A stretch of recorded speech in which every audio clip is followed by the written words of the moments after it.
कहानी की शुरुआत होती है डैम्बे नाम की एक लड़की से, जो एक हाई स्कूल की सीनियर है और पढ़ाई के मामले में पूरी तरह से बेकार है। उसका सबसे खराब सब्जेक्ट मैथ है और वो अक्सर क्लास में सो जाती है। एक दिन टीचर उसे बोर्ड पर सवाल हल करने के लिए बुलाते हैं, लेकिन हमेशा की तरह उसे कुछ समझ नहीं आता। टीचर गुस्सा हो जाते हैं और सबके सामने उसे डांट देते हैं। आखिर कल कॉलेज एंट्रेंस एग्जाम है। हालांकि डैम्बे को पढ़ाई पसंद नहीं, लेकिन उसे म्यूजिक से बहुत प्यार है। सिर्फ कुछ सेकंड की धुन सुनकर ही वो बता देती है कि कौन सा सिंगर गा रहा है। उसकी माँ कहती है, अगर इसी टैलेंट से तुम मैथ के सवाल हल करो तो अब तक जीनियस बन चुकी होती। इतना कहकर माँ टीवी को उसके फेवरेट हिस्टोरिकल ड्रामा चैनल पर बदल देती है, जिससे डैम्बे और चिढ़ जाती है। माँ की लगातार डांट से तंग आकर वो अपनी बेस्ट फ्रेंड के साथ खाना खाने बाहर चली जाती है। लेकिन हैरानी की बात यह होती है कि उसकी फ्रेंड भी उतनी ही टेंशन में होती है। उसे डर है कि अगर उसने कल का एग्जाम खराब कर दिया तो सब खत्म हो जाएगा। डैम्बे समझ नहीं पाती कि कैसे एक अकेला एग्जाम किसी इंसान की पूरी जिंदगी तय कर सकता है। फिर भी मन ही मन वो चाहती है कि काश वो कहीं गायब ही हो जाए। अगली सुबह डैम्बे लेट उठती है और जल्दी जल्दी घर से भागती है। उसकी माँ उसके बैग में ब्रेकफास्ट डालने की कोशिश करती है, लेकिन वहां पहले से ही ढेर सारे स्नैक्स भरे होते हैं। माँ किसी तरह ब्रेकफास्ट उसके बैग में ठूंसती है और बार बार कहती है, चलो कर लोगी, बस अपनी पूरी कोशिश करना। लेकिन सच कहें तो इससे डैम्बे की टेंशन और बढ़ जाती है। वो रास्ते में हर मिनट रिवीजन करती रहती है और आखिरकार टेस्ट सेंटर पहुंचती है। लेकिन मुसीबत यहाँ भी खत्म नहीं होती। वो अपनी छतरी बस में भूल आती है और अब उसे बारिश में दौड़कर जाना पड़ रहा है। जैसे ही वो स्कूल के गेट के पास पहुँचती है, उसे जोर की टेंशन घेर लेती है। उसके दिमाग में बस एक ही बात घूमती है, अगर मैं फेल हो गई तो डर इतना बढ़ जाता है कि वो भागकर एक पास के पार्क में छुप जाती है। कुछ देर बाद उसकी फ्रेंड उसे मैसेज करती है कि वो एग्जाम में क्यों नहीं पहुंची। डैम्बे जवाब नहीं देती, वो बस चुपचाप दुआ करती है, प्लीज बस इस बार मुझे गायब कर दो। अचानक दूर से ढोल जैसी गहरी आवाज आती है। वो उस आवाज की तरफ चलती है और एक छोटे से गड्ढे के पास पहुंचकर सावधानी से अपना पैर उसमें डालती है और उसे लगता है कि ये गड्ढा तो नीचे तक ही नहीं है। अगले ही पल वो एक हैरान कर देने वाला नजारा देखती है। कुछ लोग पुराने जमाने वाले कपड़ों में एक बड़ी सी रस्म कर रहे होते हैं। कहते हैं कि यहाँ पिछले 3 साल से बारिश नहीं हुई और पूरा देश बर्बादी के कगार पर है। बड़ा पुजारी खुश होकर चिल्लाता है, स्वर्ग ने हमारी सुन ली, अब जोसेन को आखिर बारिश मिलेगी।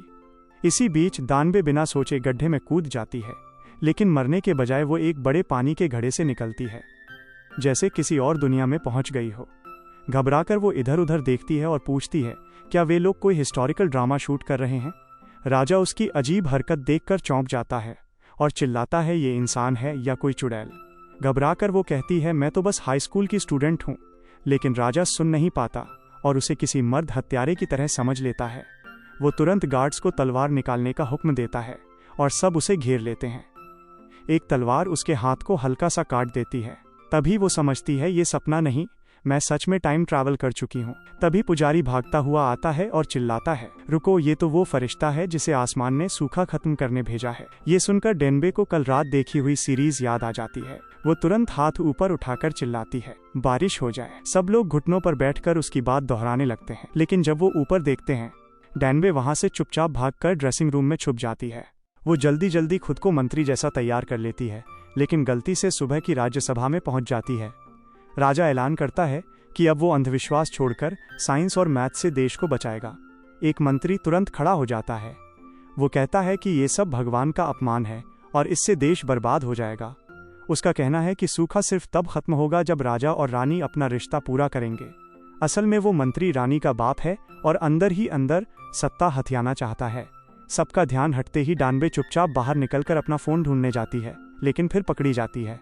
राजा के आने का इंतजार करते हुए वो सोचती है कि शायद अगर बारिश हो जाए तो वो वापस अपनी दुनिया लौट पाएगी। लेकिन राजा कहता है कि यहाँ 3 साल से बारिश नहीं हुई। यह सुनकर वो दंग रह जाती है। कुछ ही देर में तलवार उसकी गर्दन पर रख दी जाती है। राजा उसके अजीब कपड़े देखकर कहता है कि वो जरूर किसी दुश्मन देश की जासूस है और वो उसकी मौत का हुक्म दे देता है। घबराकर डैम्बे चिल्लाती है, मैं बस फ्यूचर से आई एक स्टूडेंट हूँ, गलती से यहाँ आ गई हूँ। वो पिछली बातें बताकर अपनी बात साबित करने की कोशिश करती है, लेकिन कोई नहीं मानता। आखिर में वो हादसे में बोल देती है, मैं एक मैथ्स एक्सपर्ट हूँ। राजा को दिलचस्पी होती है और वो उसे पाइथागोरस के सवाल से टेस्ट करता है और उसे हल करने के लिए 2 दिन देता है। शुरू में डैम्बे पुरानी लिखावट नहीं पढ़ पाती और बुरी तरह उलझ जाती है, लेकिन जैसे ही उसे समझ आता है कि ये तो पाइथागोरस का थ्योरम है, वो 5 सेकंड में हल कर देती है। राजा दंग रह जाता है क्योंकि उसके 6 टॉप जीनियस ये नहीं कर पाए थे। वो वादा करता है कि अगर डनबे उसे मैथ सिखाएगी तो वो उसे जाने देगा, रात में उसे सोने की एक ईंट भी देगा। डनबे दंग रह जाती है। 2 घंटे पहले तक वो क्लास में सबसे कमजोर थी और अब जोसन में सबसे तेज दिमाग वाली बन गई। सच में ज्ञान किस्मत बदल देता है। उस दिन से डनबे राजा के निजी नौकर की तरह भेष बदलकर उसे मैथ सिखाने लगती है। उसे हैरानी होती है कि राजा को तो 1, 2, 3 जैसे नंबर भी नहीं आते, तो वो सबसे बेसिक से शुरू करती है। नंबर जोड़ घटाना, फिर आगे चलकर गुणा। राजा बाग में टहलते हुए भी और मीटिंग के बीच भी मैथ पढ़ता रहता है। लेकिन डनबे की जिंदगी आसान नहीं होती। वो हमेशा नींद से परेशान रहती है। सुबह जल्दी उठकर पढ़ाना पड़ता है और खाना भी ठीक से नहीं मिल पाता। कुछ दिनों बाद दोनों की मैथ की प्रैक्टिस का बड़ा मुकाबला होता है। म्यूजिक तेज होता है और माहौल बहुत टेंशन भरा। राजा गलत जवाब देता है और डनबे तुरंत उसकी पेशानी पर चपत मार देती है। नौकर दौड़कर अंदर आते हैं और उसे मारने की तैयारी कर लेते हैं, लेकिन राजा उन्हें रोक देता है। अब उसकी कंपटीशन वाली भावना पूरी तरह जाग उठती है। अगले राउंड में वो डनबे की गलती पकड़ लेता है और मजाक मजाक में कहता है कि वो उसका हाथ काट देगा। तभी रानी अंदर आती है। दोनों जल्दी जल्दी सारे मैथ के पेपर छुपा देते हैं और ऐसे दिखाते हैं जैसे वे म्यूजिक की प्रैक्टिस कर रहे हो। दोपहर के खाने में राजा नोटिस करता है कि डनबे बहुत भूखी है, तो वो उसे अपने साथ खाना खाने के लिए बुलाता है। लेकिन महल का खाना उसे बिल्कुल फीका लगता है। इसलिए वो राजा को किचन में ले जाती है और अपने बैग में रखी चीज़ों से स्पाइसी राइस केक बना देती है। शुरू में राजा इस नॉर्मल लोगों के खाने को कम समझता है, लेकिन बस एक बाइट लेते ही उसकी आंखें हैरानी से खुली की खुली रह जाती हैं। डनबे को डर होता है कि वो इतनी स्पाइस झेल नहीं पाएगा, तो वो उसे पानी देती है। लेकिन राजा अकड़ते हुए कहता है कि ये तीखा नहीं है, बस गर्म है। पर अगले दिन उसका पेट बुरी तरह खराब हो जाता है और वो सोचता है कि डनबे ने उस पर कोई जादू टोना कर दिया है। डनबे प्यार से समझाती है कि ये जादू नहीं, बस इंडाइजेशन है। उसकी कंफ्यूज्ड शक्ल देखकर वो उसे बताने लगती है कि आंतें क्या होती हैं, पेट क्या करता है और दिल कैसे काम करता है। वो राजा से कहती है कि अपना हाथ सीने पर रखकर दिल की धड़कन महसूस करो, लेकिन राजा सिर हिलाकर कहता है कि उसे कुछ महसूस नहीं हो रहा। मुस्कुराते हुए डनबे कहती है, जब तुम्हें किसी से प्यार होगा तब तुम्हें अपनी धड़कन महसूस होगी। उसके इतने ज्ञान से राजा बहुत खुश हो जाता है और उसकी तारीफ करता है कि वो उसकी सोच से भी ज्यादा काम की है। फिर वो डनबे को अस्पताल ले जाता है और कहता है कि वो वैद्यों को शरीर के अंदर की बातें और कैसे शरीर चलता है ये सब समझाए। इतना ही नहीं, वो उससे खेती के बारे में भी सीखता है। डनबे की मदद से जोसन में दवाई और खेती दोनों में धीरे धीरे सुधार आने लगता है। राजा बहुत खुश होता है और सबको इनाम में एक कीमती संतरा देता है। वो आसानी से एक संतरा उठाकर डनबे को दे देता है, लेकिन उसकी हैरानी की हद नहीं रहती जब डनबे उसे वहीं उसी समय खा जाती है। राजा गुस्से में उसे डांटता है कि उसने उसके तोहफे की कदर नहीं की। इतना कीमती फल कम से कम 3 दिन तो रखना चाहिए। डनबे हंसते हुए कहती है, ये बस एक संतरा है, इतना सीरियस क्यों हो रहे हो। सजा में राजा उसे मैदान में ले जाता है और उसे लगातार गेंद उठाने को कहता है। डनबे बड़बड़ाती है, रात में सोकर ये क्या है। राजा गुस्से में कहता है, वो कीमती संतरा तुमने मुझे एक बाइट भी नहीं लेने दिया। डनबे उसे चिढ़ाते हुए कहती है कि वो कितना कंजूस है। फिर जीभ निकालकर उसे चिढ़ाती है और दोनों ऐसे हंसी मजाक करते हैं। पहली बार राजा को सच में हल्का और खुश महसूस होता है। उस रात राजा उसे घर छोड़ने का ऑफर देता है, फिर खुद अपने कमरे में जाकर अच्छे से तैयार होता है। इधर डनबे संतरे पर अपनी खुश चेहरे की ड्राइंग बना देती है। उसी समय राजा का दिल जोर जोर से धड़कने लगता है। उसे डनबे की बात याद आती है और उसकी गलतफहमी हो जाती है कि शायद उसे डनबे से प्यार हो गया है। इसलिए उससे मिलने की जगह वो एक सिंगर को भेज देता है कि वो डनबे को घर छोड़ाए। अगले दिन रानी राजा का प्यार जीतने के लिए अपनी नौकरानी को कहती है कि खाने में चुपके से प्यार का जादुई पाउडर मिला दे। लेकिन राजा को पिछली रात डनबे को इंतजार कराने का बहुत पछतावा होता है, तो वो अपना पूरा खाना उसे दे देता है। फिर भी डनबे का मूड खराब ही रहता है। असल में राजा पिछली रात दूर से उसे देख रहा था और समझ नहीं पा रहा था कि अपनी फीलिंग्स का क्या करें। उसी रात सब कुछ सेट समझकर रानी राजा के कमरे में आती है। तभी अचानक नशे जैसी हालत में डनबे बाहर निकलती है और गिरते हुए सीधे राजा की बाहों में आ जाती है। ये देखकर रानी को लगता है कि राजा लड़कियों में रुचि नहीं रखता और वो गुस्से में वहां से चली जाती है। कुछ ही देर बाद पाउडर का असर शुरू हो जाता है और डनबे खुलेआम राजा को अपने दिल की बात बता देती है। जब डनबे उठती है तो खुद को राजा की बाहों में पाती है और हैरान रह जाती है। राजा उसे सज़ा नहीं देता बल्कि फिर से उसे घर छोड़ने का ऑफर देता है। रास्ते में वो कहता है, अगर तुम चाहो तो मैं तुम्हें ऊंचा पद दूंगा और एक शाही घोड़ा भी। लेकिन डनबे मना कर देती है और कहती है, जैसे ही बारिश होगी मैं अपनी दुनिया में वापस चली जाऊंगी। राजा कहता है, तुम्हारी वजह से आज मैं आराम से सांस ले पा रहा हूँ। अब से मुझे राजा मत समझना, हम दोनों बराबर हैं दोस्त। खुश होकर डनबे वो खुश चेहरे वाला संतरा राजा को गिफ्ट कर देती है। लेकिन अगले ही दिन मुसीबत आ जाती है। मंत्री डनबे पर रानी का अपमान करने का आरोप लगा देते हैं और उसे कड़ी सजा देने की तैयारी करते हैं। राजा बीच में आकर उसे बचा लेता है और बताता है कि ये नौजवान बहुत कीमती ज्ञान रखती है। बात बिगड़ती देख मंत्री एक बात कहते हैं, अगर डनबे 2 हफ्ते में ऐसी मशीन बना दे जो सूरज के बिना भी समय बता दे तो उसे माफ कर दिया जाएगा। मीटिंग के बाद राजा का सबसे भरोसेमंद मंत्री भी उससे कहता है कि डनबे को छोड़ दो, ये काम नामुमकिन है। ये बातें डनबे सुन लेती है और दिल टूट जाता है। जिंदा रहने के लिए वो राजा के दरबारी संगीतकार से पानी की घड़ी बनाने में मदद मांगती है और दिन रात पढ़ाई और कैलकुलेशन में लगी रहती है। इधर राजा उसे बेहद मिस करता है।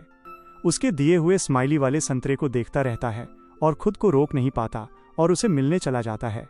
एक फ्लैशबैक दिखाता है कि राजा ने मंत्री से कहा था, मुझे भरोसा है कि डनबे ये कर सकती है। कुछ देर बाद डनबे उठती है और अपनी किताब पर एक स्माइली बनी देखती है। उसे पता चल जाता है कि यह राजा उसे हौसला देने आया था। वो फिर से हिम्मत जुटाती है और अपनी रिसर्च जारी रखती है। आखिरकार वो सारी कैलकुलेशन पूरी कर लेती है। लेकिन अचानक आसमान से तेज बारिश होने लगती है। डनबे दरवाजे के सामने बने पानी के गड्ढे को धीरे धीरे छू कर चेक करती है और सच में वो रास्ता वापस मॉडर्न दुनिया तक जाता था। लेकिन खुशी की जगह उसे जाने का मन नहीं कर रहा था। उधर राजा को उसकी बात याद आती है। सारी शाही मर्यादा छोड़कर वो बारिश में दौड़ते हुए उसके पास पहुंचता है, पर वहां वो पानी वाली घड़ी के सामने खड़ी रो रही होती है, ये जानते हुए कि उसकी बनाई हुई मशीन काम नहीं कर पाई। राजा उसका हाथ पकड़कर अपने दिल पर रखता है और कहता है, मैंने तुम्हें भूलने की बहुत कोशिश की लेकिन मैं नाकाम रहा। फिर वो उसे अपनी बाहों में खींच लेता है, शुक्रगुजार होकर कि वो अभी तक गई नहीं थी।